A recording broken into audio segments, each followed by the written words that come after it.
శ్రీమాత్రే నమః. సద్గురు జ్యోతిష్యాలయం నుండి ఈ 2026లో వచ్చే సూర్యగ్రహణం గురించి కూడా తెలుసుకుంటున్నాం.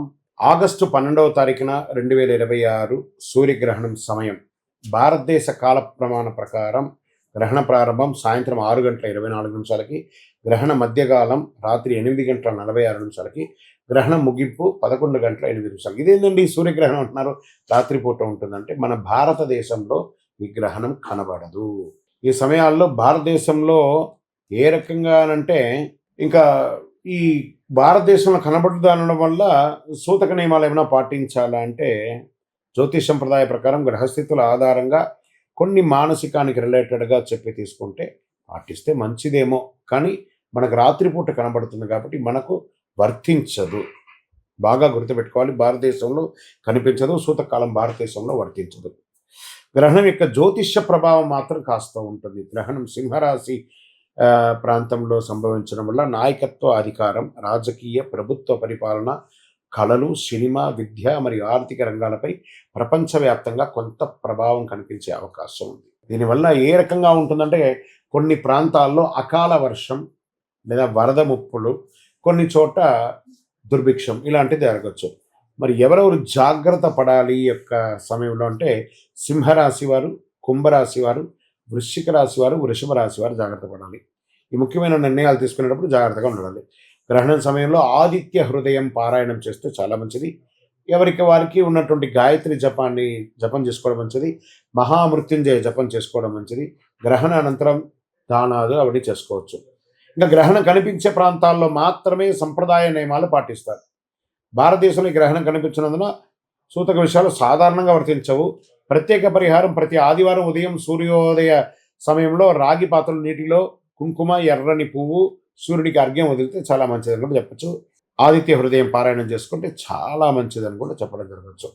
మరి 12 రాసులకి వేరే పెదేశాల్లో నివసిస్తున్న వాళ్ళు కూడా ఉన్నారు కదా, ఈ రాశి ప్రభావం ఉంటుంది కదా అని అంటే మేషరాశి వారికి ఉద్యోగంలో కొత్త అవకాశాలు, వ్యాపారంలో కొత్త ఒప్పందాలు కల్పించే అవకాశాలు ఉన్నాయి.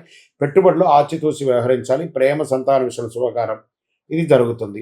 వృషభ రాశి వారికి కుటుంబ విషయంలో కొంత ఒత్తిడి, ఇంటి మార్పు లేదా స్థిరాస్తి విషయంలో ఆలస్యం కావచ్చు. తల్లిదండ్రుల ఆరోగ్యం పట్ల జాగ్రత్త అవసరం. ఇక మిథున రాశి వారికి ధైర్యం, ఆత్మవిశ్వాసం పెరుగుతుంది.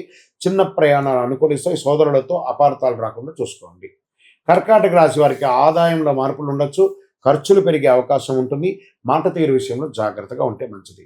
సింహరాశి వారికి గ్రహణ ప్రభావం ఎక్కువ ఉండే రాశుల్లో ఒకటి కాబట్టి ఉద్యోగ, ఆరోగ్య, గౌరవ విషయాల జాగ్రత్త.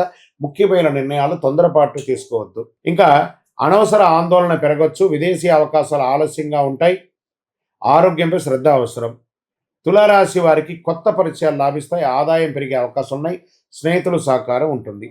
వృశ్చిక రాశి వారికి ఉద్యోగంలో ఒత్తిడి పెరుగుతుంది. అధికారులతో మాటల్లో జాగ్రత్త. వ్యాపార నిర్ణయాలు కొంత తొందరపాటు వద్దు. ధనుసు రాశి వారికి ఉన్నత విద్య, విదేశీ అవకాశాలు అనుకూలిస్తాయి. ఆధ్యాత్మిక ఆసక్తి పెరుగుతుంది. గురువుల పట్ల ఆశీస్సులు పొందడం మంచిది. మకర రాశి వారికి అప్పులు, పన్నులు, ఆర్థిక విషయాల్లో జాగ్రత్త. ఆరోగ్య పరీక్షలు వాయిదా వేయకండి. ఆరోగ్యం పట్ల జాగ్రత్త. కుంభరాశి వారికి దాంపత్య భాగస్వామి వ్యాపారంలో ఓర్పు అవసరం. ఒప్పందాలు పూర్తిగా చదివి సంతకం చేయడం చాలా మంచిది. ఇంకా మీనరాశి వారికి ఉద్యోగంలో బాధ్యతలు పెరుగుతాయి. ఆరోగ్యం, ఆహారం పట్ల శ్రద్ధ అవసరం. శత్రువులపై విజయం సాధించే అవకాశాలు ఉన్నాయి. ఇంకా సూర్యగ్రహణ సాధారణ పరిహారం ఆదిత్య హృదయం పారాయణం చేయడం చాలా మంచిది. గాయత్రి మంత్రం చెప్పండి. ఓం హ్రాం హ్రీం హ్రౌం సహ సూర్యాయ నమః.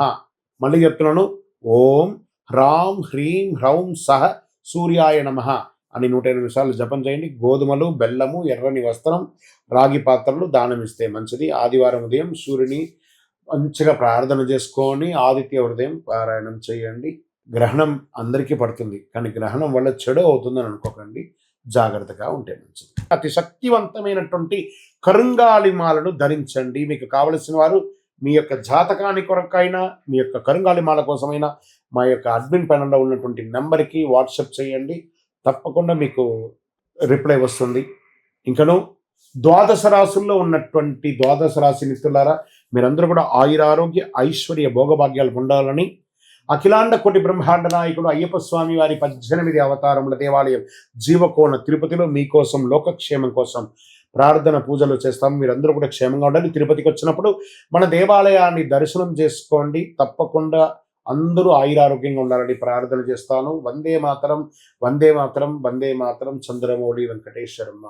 కల్లుప్పుతో ఒక చిన్న పరిహారం. కల్లుప్పు అంటే దొడ్డుప్పు అంటారు చూసారా? ఇవన్నీ ఒక గాజు లేదా మట్టి గిన్నెలో కల్లుప్పు నింపి ఇంటికి ఒక మూలన ఉంచండి.